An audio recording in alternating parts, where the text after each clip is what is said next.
And we're live. Good morning, everybody, and welcome to another edition of MSATP TV. Joining us this morning is Jonathan Pocius with Payroll Services, LLC. And Jonathan is here. He's going to talk about some of the latest updates in the payroll business and also to talk about a little bit about the ERC that's still out there and things like that. So, Jonathan, why don't you tell us a little bit about payroll services and then we'll get into the payroll changes. Yeah, thanks. I appreciate being on today. Payroll Services, we are a full service workforce management company. What that means is that we service everything from payroll, HR, time and attendance, employee benefits, and more. So we really focus on the entire employee life cycle for our customers. The ideal customer is one that is actually understands that there are tax regulations and that there are new HR compliance rules that they need to abide in. Those are our ideal clients, and we're able to really help them out. We rolled out a new service called Payroll Plus, which is one of our packaged services, which includes real HR advice and to help businesses with these new levels of compliance. Ever since PPP and the COVID programs came out, we're starting to see a lot more compliance coming down the states and the Fed level, and we do expect that to increase. And we are finding that businesses really do need somebody to talk to and give them guidance, not just process payroll, and that's where we excel at. All right, very good. Maybe you could get into some of the changes or lack thereof this year for payroll, because I think it's been a pretty quiet year for payroll changes. Yeah, well, so far in 30 days or so, yes. So we'll see how it goes the rest of the year. So really the big ones, and as many of your accountants already know, the 1099 due date is coming, is fast approaching for the 31st. The big change, as many accountants are probably experiencing this year, is the 1099 NECs, which were rolled out last year. The big change with that is with the old 1099 miscellaneous form, that data actually transferred to the states. So you could upload it at the federal level and then you were good. With the new NEC changes, a lot of the states require the filings to be done directly with the states. So that's adding another layer of complexity. What we're actually seeing of a lot of other accountants and even some of our customers do on their end is they are starting to use 1099 electronic programs that do sync up with the states to remove that extra level of filing requirement. So, for us, we're in almost about 50 states, right? So there's another 50 files that have to be generated to different states potentially with it. So we are seeing a movement and a shift to that with the NEC form. We are hoping that the Fed does open up communications with the states and kind of eases those burdens. The other big one, and I don't know how many accounts will actually do these, but the 1095s for ACA has been extended to March 2nd. So that's a really good relief. So we got a little bit more time, because I know for us, clients kind of procrastinate on the ACA information we need. So you will have until March for those. The big one, and this is really where we are actually kind of concerned from a payroll company, is that Maryland unemployment rates for 2022 are still delayed. And that is a problem because obviously, people are running payroll in January and February, and we may not get those notices or those rates until late February or early March. So that is one thing to be on the lookout for. As soon as you get those rate updates, make sure that they are either put into your systems or sent over to the payroll providers immediately. Because what's going to happen is if somebody submits a rate to us in February 15th, we have to go back and adjust that rate from 2021, which could be a big amount of money since it is the first quarter of the year.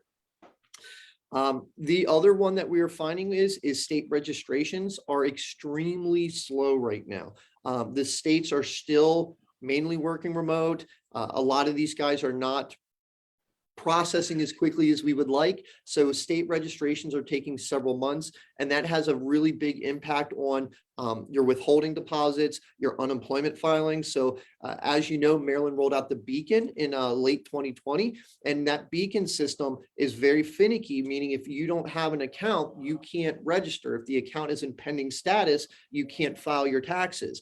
So there's a lot of implications going on right now with state registrations and the delays that they're experiencing on their ends. And the only thing you can do at that point is just communicate with your customers, which is what we've been doing. That kind of leads me into remote employees right now.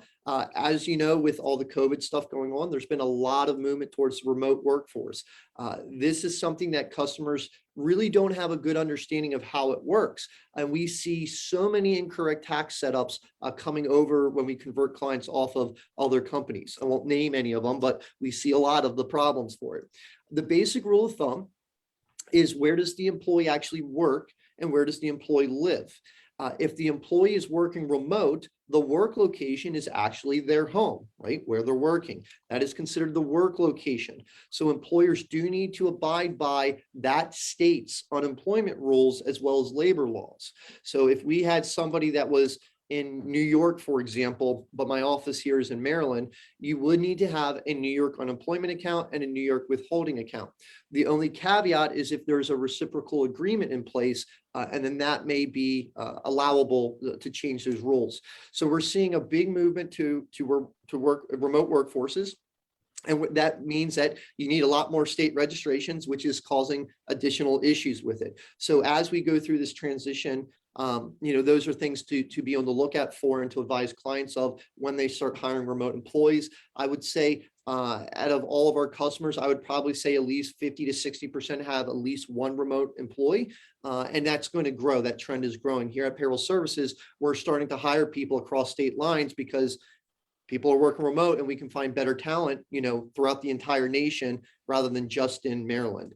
It opens up the talent pool widely. So those are some things to take a look at.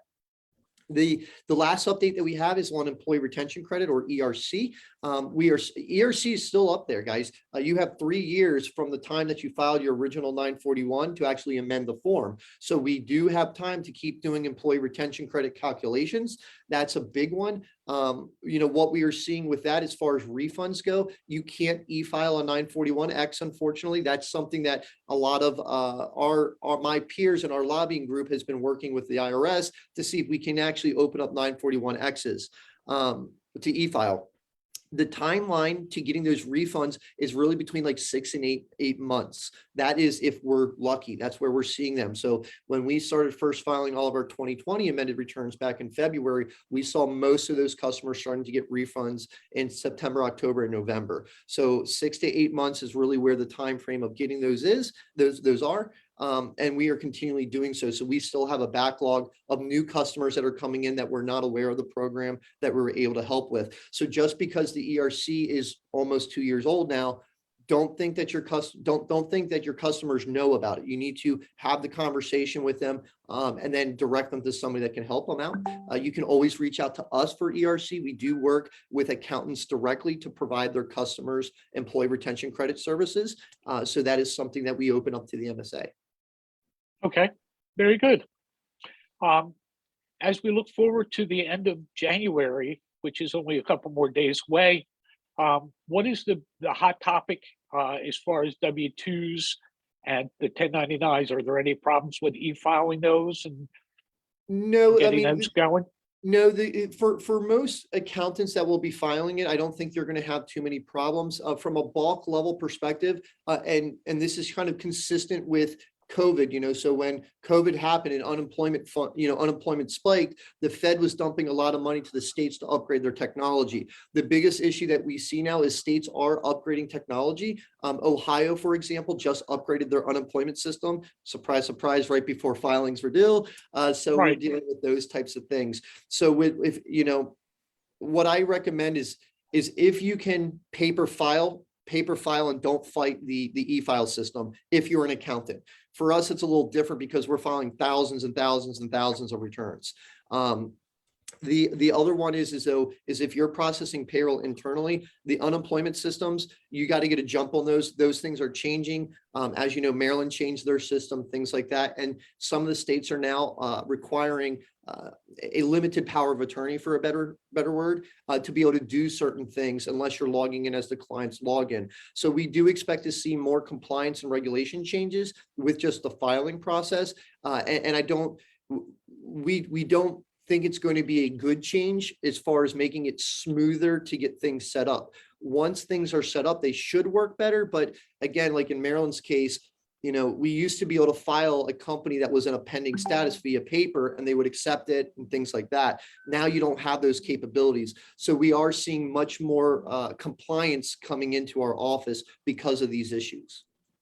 So if a company files for a state registration, let's just say in Maryland, they're a foreign corporation to Maryland, and do they get any kind of a grace period in the filing if the state can't get them set up in enough time? So from what we see is the system that they have put in place is more of an automated system that just kicks out the penalty. And really the problem is the client gets the notice that their account is open.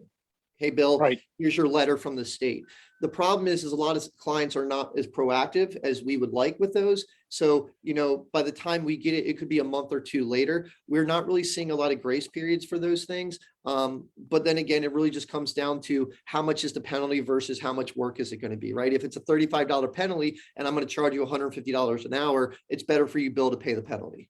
Right, exactly. Okay. Yeah. So is there anything else that you need to tell us about payroll for this year?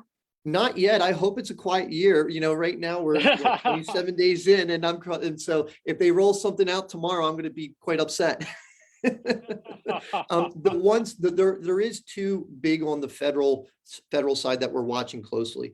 One is mandatory paid sick leave. Okay, so in Biden's package of the bill better or whatever it's called, they did have mandatory federal paid leave inside there that all businesses would have to comply to. As you know, that kind of all got delayed, and we are also watching the mandatory retirement contributions from employees. Those were the two big ones that they were trying to roll out in fourth quarter. And as you know, there was a little bit of gridlock and how things work in Congress. But those are the two big ones that I would say have the most impact on small businesses right now. And we are watching that closely. Okay. Are there any laws in Maryland since the legislation's in session that may affect us with payroll? Not yet, but Okay, again, that's we're fine. only 20. Yep, we're only like 26 days into the new year. The COVID has opened up the door now to more government interaction with businesses. Okay, as soon as Congress said, "Hey, we're going to give you all of this money," and there was a lot of money given to businesses. Now Congress is going to look to kind of say, "Okay, well, we did this, and we are looking to get into more regulation for it." We do suspect that, and we are trying to prep businesses for this, and we are starting to see this through different paid leave laws and things like that. We do expect every state to have a mandatory paid sick leave. Maryland has mandatory paid sick leave for certain levels of employers. And so we do expect to see that rolled out through all the 50 states at some point. Okay. And that's also going to affect the small businesses probably It's going as to well. affect it's going to affect everybody for it. And you're also seeing, obviously, like, you've heard of the fight for 15 and stuff like that. We are seeing, it was funny because Powell came out, was talking about, hey, we have a strong labor force right now. I can tell you this, our employee numbers from our entire base are the same as they were in 2019, and we have significantly more customers. Okay. Okay. So what we're seeing here is a labor pool issue of candidates coming in. And so we are going to be, I suspect we're going to see some new changes in minimum wage laws and things like that for it. It just depends on how far Congress wants to push things, as well as what state legislations wants to do. Okay. Well, Jonathan, thanks for joining us today. And I appreciate you taking your time out of your busy schedule right now. And is there anything else? If somebody wants to get in touch with you, how would they contact you? Yep, they can contact me at JONP, that's John P, at Payroll Services LLC.com, or they can call us at 240-699-0060. All right. Thank you. And we appreciate you taking your time, and we will see you soon. Thank you. Absolutely. Bye. Thank you, sir. Bye.